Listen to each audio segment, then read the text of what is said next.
Has everybody got me? All right. Well, it was definitely good to walk into a locker room and see players and coaches smiling Saturday and music going. It was good to have that feeling back on our side, and proud of the way we finished. That has been a message for us all year long, and a great homecoming afternoon, a great homecoming weekend. Offensively, I thought it was a team effort. But very excited for Connor Nolan and his performance alongside Cole Kelly. It was good to find a way to get it done, considering that all the injuries that we've had to deal with for this side of the ball and that unit. But looking back and watching the film, definitely missed Ty's leadership on the field.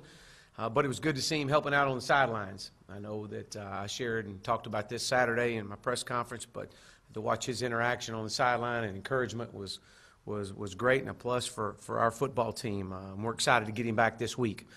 Our tight end production continues to improve. It was good to see Grayson Gunner get in the end zone.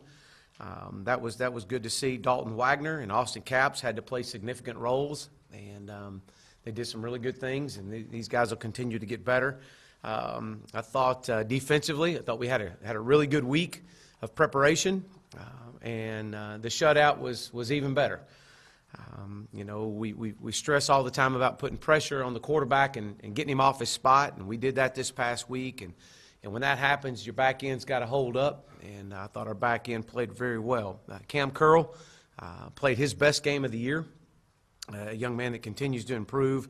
Santos Ramirez did some really good things, excited about his progression. Ryan Pulley continues to have an outstanding year, and it showed up again Saturday. I thought he played his best game. D-line-wise, we're really playing a lot of guys. Jamario Bell is a young man that's doing some good things. Dorian Gerald continues to improve. Randy Ramsey played his best ball game. And Armand Watts continues to be a big factor up front. And so to get Briston Guidry back was a big plus for us. When he's in there, it's definitely, you can feel it, you can see it. He's not in shape. We've got to continue to get him in shape with him being out. But when he's in there, he is a factor. It was a step in the right direction, and see all the hard work from all units pay off, and it's on that scoreboard. So that was really good to see. I thought special teams, as I mentioned Saturday, and after going back and watching film, just verifies what I believed, that a field position was a big key to the game, and that was a tribute to our special teams units. These units executed very well and continue to execute well, and provided a great starting field position, and also allowed our defense to have a long field to work with. So Deion Stewart is a big part of that. To see him and watching him be just a threat in the return game, and also playing at a very high level for us offensively. And then Connor Limpert and his consistency is a big force for us, knowing that when you get in that range, you've got a chance. But we've got a big opponent this Saturday coming in. Coach Mason and Vanderbilt will be coming in, and he's in his 5th season. An excellent defensive mind. I've studied him for many years, and how he runs defenses back when he was a defensive coordinator. This is a unit, or a team that's very well coached. Defensively, they're sound in all areas. They challenge you with multiple looks and pressures. That's the one thing as you watch film on these guys. They're not going to line up in the same look too many times in a row. They're going to constantly be changing their look. They're a very aggressive defensive unit. They've created 14 turnovers this year, which is one of the tops in our league. Offensively, very experienced quarterback, and Kyle Shermer has been there and as a senior and has been through the battles. Very well respected in this league. Has done a lot of good things. They're deep at running back, all three can play.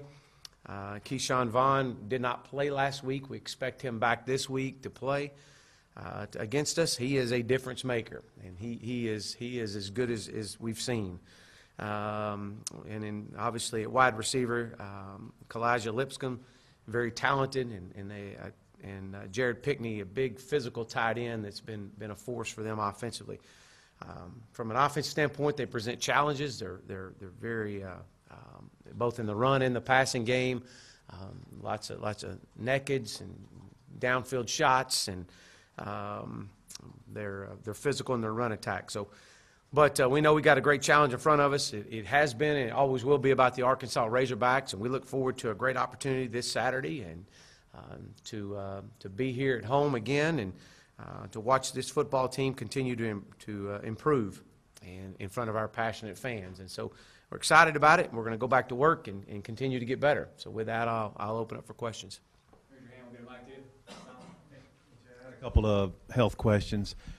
How did Ty look last night, and is he already cleared concussion protocol, or can you talk about him? He is cleared, and was great. We're, and everything, excited to be back and ready to go. So. Okay, can you update us on, I think, Colton Jackson? I think Jarquez came off late in the game, Briston. And is Jeremy Patton, how many weeks away might he be? Well, we don't. We're still out on Jeremy. We don't know on that. Johnny Gibson's day-to-day right now. We anticipate him being back Saturday, but it's day-to-day. Jared Cornelius went out with an ankle. We'll reevaluate that day-to-day. Rakeem Boyd, he's back. He's good to go. He'll be in this week. Armand Watts is day-to-day with a quad, but he'll be okay. We anticipate Buster Brown went out and has been troubled all week long with a growing injury, but we anticipate him. Again, he's day-to-day. Colton Jackson, probable. It's with his back, and it's not the where he had the surgery at. It's more up. It's a little bit higher up, but we anticipate that being resolved and him being back ready to go. T.J. Hammonds is out, and so that's kind of our injury report. We anticipate him being back as well. He's day-to-day. As far as special teams, anything you can put your finger on when things really turned with that? Was it putting some older players back on it, or just the development of some of the younger guys? Well, I think it's a little bit of both. I think, and we have all year long the attention to details on those units. But I think with the, putting the starters, a lot of the older guys coming in and being a part of it, it's really kind of when you saw it taking off. 40 for Vandy, their inside linebacker Griffin. He leads the league with 86 tackles. What have you seen from him on film? What? Yeah, very, very active, a returner. Comes from a great program down in Florida, and obviously has been in the system there with Coach for quite some time. And you can definitely tell he's got a great grasp of the defense and what they're trying to do. And again, they bring different looks and different pressures and really excel with what they're trying to do for their linebackers. Look at Vandy. They had a shot to win at Notre Dame. They played Kentucky real tough. They're 3-5. They're kind of like you guys. They've had some close calls. Just what do you make of their team overall, the kind of season they're having? Yeah, and I shared this with our staff last night. Very, very well coached. These guys are going to play you. It doesn't matter who they play. You're going to see absolutely their best effort every week, and they're going to keep giving that. And so we know we're in for a battle, and I'm sure coaches just like I am. It's you focus more about your own team than you do the opponent and how you can improve. But we know this opponent coming in has continued to improve all year long, just like we have. Connor, obviously you won't tie back this week, but the growth in Connor and then just in freshmen in general from where they were 8 weeks ago to now, and what you saw maybe in Connor's ability to handle protections and change plays, just the growth of your freshman class. Yeah, after watching the game, obviously Connor did some really good things out there, and how he's progressed, and not just him, but John Stephen Jones has progressed. These guys get reps in practice, and they're in meetings, and as all freshmen are, and you're trying to bring them along, and But when you play a true freshman, there's mistakes that are going to be made. You have to modify some things, and we made some mistakes Saturday. We didn't get in some of the right calls that we needed to get into, but that's to be understandable. But to watch his progression, and the thing you look at when you start looking at young players out on the field is how do they respond when something doesn't go good. And I think after the first interception and watching his body language and And just seeing his ability to shake that off and get back out there on that field for that second drive, this says a lot about him. I mean, he's going to be we're excited about all our young kids, all our young players, and and so we'll continue to bring him along and John Stephen along, and again, all our freshmen. Keem Boyd, what's gone into these past few games where he's been really effective compared to earlier in the season when maybe he didn't have these kind of performances? Yeah, I think a lot of that has to do with him getting into game shape. We got to remember he didn't get here till really about the 1st of August. And to be able to get into game shape, to understand what we're trying to do offensively, what we're asking him to do offensively, to pick up the pass protection. Be a big part of who we are is being able to block and protect for that quarterback, and then also catch balls out of the backfield. And he's done an incredible job with that. And I think just a comfort zone. It's a lot like he's kind of the way he's progressed is similar to what we've done as a team. I mean, we've just kind of gotten a little better because they've become a little bit more comfortable with what we're trying to do and modifying some things for them. Chad, you mentioned this was Ryan Pulley's best game. What was it that made it his best game, and how do you think he responded to the fact that you kind of announced that he was going to miss some time? Yeah, I think as all competitors do, they want to play, and I think that just watching Ryan and the way he practices and the way that he goes out and approaches the game, his confidence level in himself.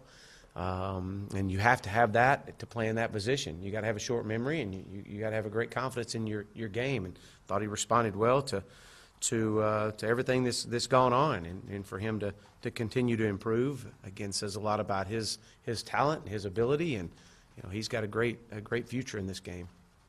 With DJ Hammonds, I think we saw him on crutches. Did he have surgery? How long is he out? Or he did, and we're still going through all the evaluation of that. We hope to get him back sometime in November. We don't know at this point.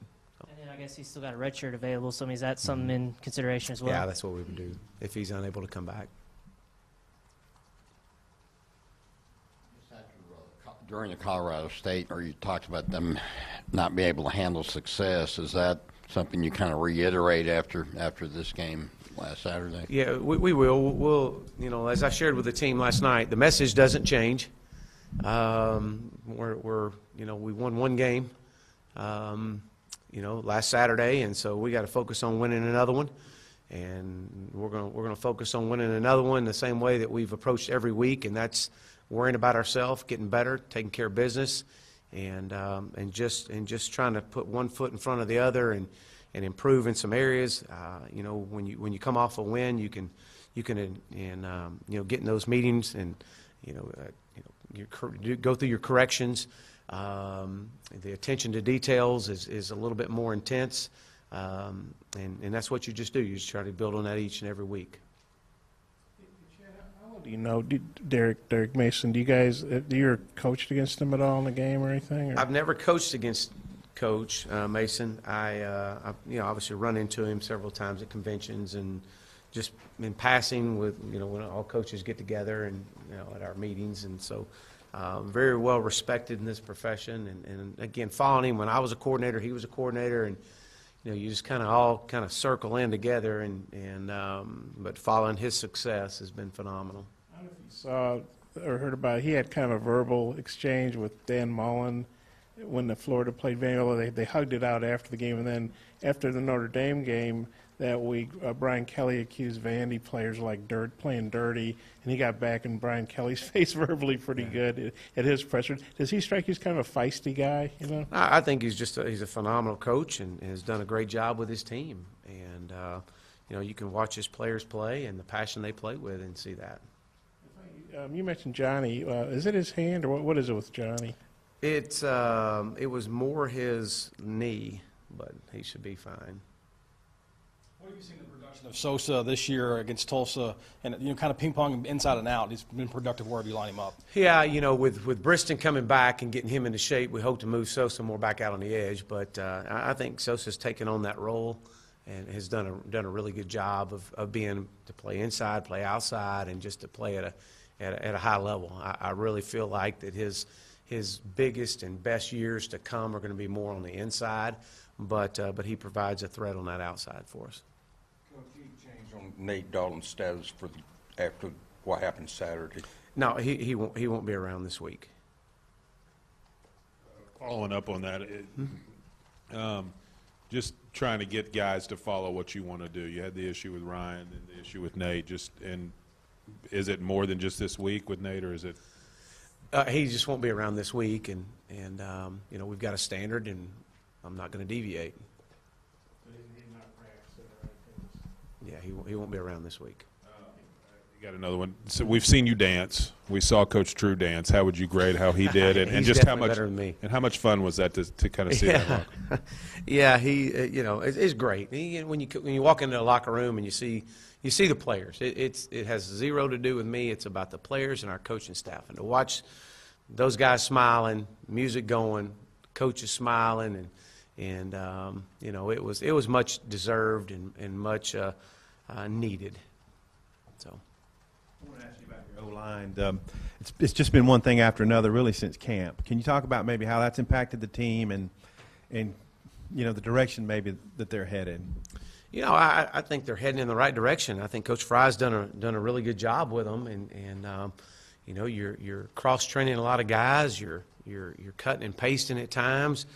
For as an offensive lineman, when you put Dalton Wagner in there and for his name not to come up, it means usually O-line are playing pretty good, or doing some good things. And so that was good to see. Austin Capps has continued to progress, and I think Coach Fry's done a really good job of relating and managing what we can do up front, and so I think they're definitely heading in the right direction. Just to follow up on that, just what y'all did in the first 2 weeks of camp. I mean, you point back, I think y'all were just a different look about every day. I don't know whether that was by design or that was just where y'all were. It was. We felt like that was going to be a huge emphasis for us as we came into camp. Each position group goes through their goals with me, and that was one of the top goals, is we have to be able to cross-train and give different looks just in case. We know it's a long season. We know this is a physical league, and you better have some guys that at least are familiar with what we're doing. With Connor, he's played in 2 games, so he could play 2 of these last 4 and still keep his red shirt. Or ideally, would you keep that red shirt on him, or just have to play it out, or how do you approach that? Well, we'll play it out each week and see. You'd love to red shirt and be able to red shirt them, but we'll wait and see.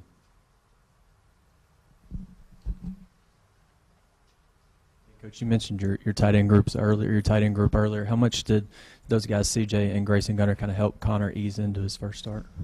Well, I think so. I think CJ was hoping to get a ball to him a little bit earlier off of a read, but I think with him knowing he's got such a big target there, I think it just makes him feel comfortable, and he knows he gets the ball around CJ, and obviously Grayson's having a good one as well. So I think it definitely provides a comfort level for him.